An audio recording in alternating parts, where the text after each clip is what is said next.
हरिओम। एक कदम उजाले की ओर से मैं प्रीति आप सभी का स्वागत करती हूँ। एक जगह बहुत खूब लिखा था, हौसला दिया मुझे एक छोटे से वाहन ने, जिसके पीछे लिखा था कल ट्रक बनूंगा। ऐसे ही हम भी अपने जीवन में सपने देखते हैं और उस सपनों के पंख होते हैं हमारे हौसले, जिनके सहारे उड़कर हम अपनी मंजिल तय करते हैं और अपने लक्ष्य तक पहुंचते हैं। लेकिन जैसा कि बाधाएं हर किसी के जीवन में आती हैं, राहें किसी की भी आसान नहीं होती। हमारे जीवन में भी बाधाएं आती हैं, जिनमें पूरी क्षमता होती है हमारे हौसलों के पंख को कतरने की। लेकिन अगर ऐसे में हमारे पास धैर्य रूपी शस्त्र हो, तो हम इन बाधाओं से लड़ते हुए सफलतापूर्वक निकल जाते हैं और अपने लक्ष्य को प्राप्त करते हैं। आज की कहानी के माध्यम से इसे और बेहतर तरीके से समझाने का प्रयास करती हूँ। स्टैनफोर्ड यूनिवर्सिटी के एक प्रोफेसर थे, प्रोफेसर वॉल्टर मिशेल, जिन्हें एक शोध करना था। उसके लिए वे एक छोटे बच्चों की क्लास में गए और उन्होंने बच्चों को एक एक टॉफी दी और बच्चों से कहा कि ये टॉफी आप लोग 10 मिनट के बाद खाना। मैं यहाँ पे रख के जा रहा हूँ, थोड़ी देर प्रिंसिपल के पास, थोड़ी देर बाद मैं आऊंगा, तब आप लोग ये खाना। ऐसा कहकर सारे बच्चों के आगे उन्होंने एक एक टॉफी रख दी और वो चले गए कक्षा के बाहर। अब टॉफी और बच्चे, आप सोच सकते हैं कि बच्चों का क्या हाल हो रहा होगा उस टॉफी को देख के। सबका मन ललच रहा था, सब्र बड़ा कठिन हो रहा था। सब एक दूसरे का मुंह देखते और टॉफी को देखते, मगर याद करते कि शिक्षक ने कहा है कि टॉफी अभी मत खाना। हर गुजरते पल के संग खुद को काबू करना बहुत कठिन हो रहा था। खैर, 10 मिनट बीता और वो प्रोफेसर कक्षा में आए। उन्होंने देखा कि पूरी कक्षा में सिर्फ 7 बच्चे ऐसे थे जिनके आगे टॉफी अब भी रखी हुई थी। बाकी सब ने टॉफी खा ली थी और अब वे उसके रंग और उसके स्वाद की चर्चा कर रहे थे। शिक्षक ने उन 7 बच्चों के नाम अपनी डायरी में नोट कर लिए।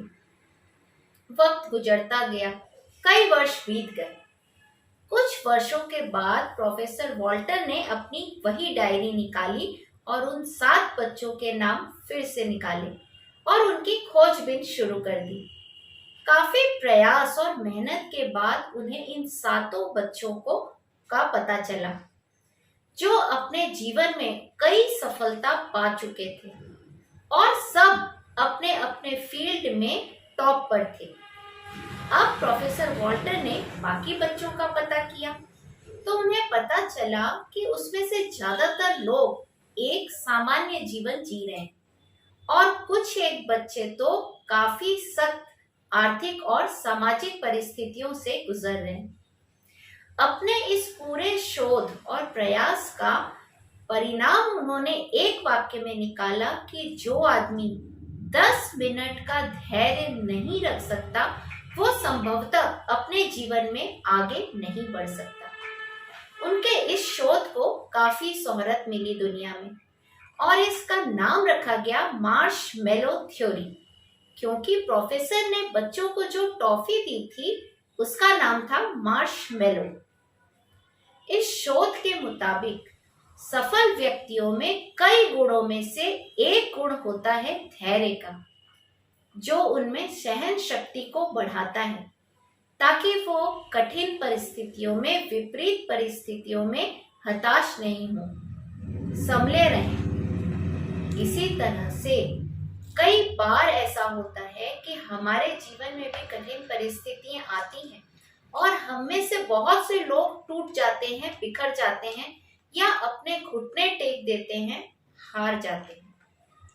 तो आखिर ऐसा क्या है जो हमें हताश न होने दे, लगातार विपरीत परिस्थितियों में भी हमें सहन शक्ति बनी रहे? वो है धैर्य, क्योंकि धैर्य सहन शक्ति को बढ़ाता है। जब दीर्घकालीन समस्याओं से हम घिरते हैं तो जो दबाव और जो तनाव हमारे अंदर पैदा होता है, उसे सहन करने की शक्ति हमें इस धैर्य के गुण के कारण मिलती है।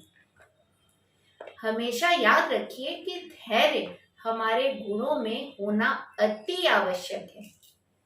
और आजकल का दौर जबकि तनावों से घिरा है हर एक इंसान, ऐसे समय में तो धैर्य की बहुत आवश्यकता है। और जबकि अब हमें अधैर्य बढ़ता जा रहा है। देखिए हम कितनी जल्दी अधीर हो जाते हैं, बर्दाश्त करने की शक्ति खत्म हो गई है। रिश्तों में बर्दाश्त करने की शक्ति ना हो तो रिश्ते टूट रहे हैं। आज डाइवोर्स केसेस कितने आम होते जा रहे हैं, क्योंकि सिर्फ इंसान में धैर्य नहीं है, बर्दाश्त नहीं है, सब्र नहीं है। जबकि हम बचपन से सीखते हैं कि सब्र का फल मीठा होता है। तो धैर्य का वृक्ष भले ही कड़वा हो, लेकिन उसमें फल हमेशा मीठे लगते हैं। इसीलिए अगर आप अपने जीवन में सफल बनना चाहते हैं तो इस गुण को जरूर शामिल करिए अपने व्यक्तित्व में। ये आपकी हमेशा सहायता करेगा कठिन परिस्थितियों से हंसते हंसते निकलने की। फिर मिलने के वादे के साथ आज लेती हूँ विदा। हर मंगलवार और शनिवार मैं यूं ही आपसे मिलती रहूंगी। हरिओम।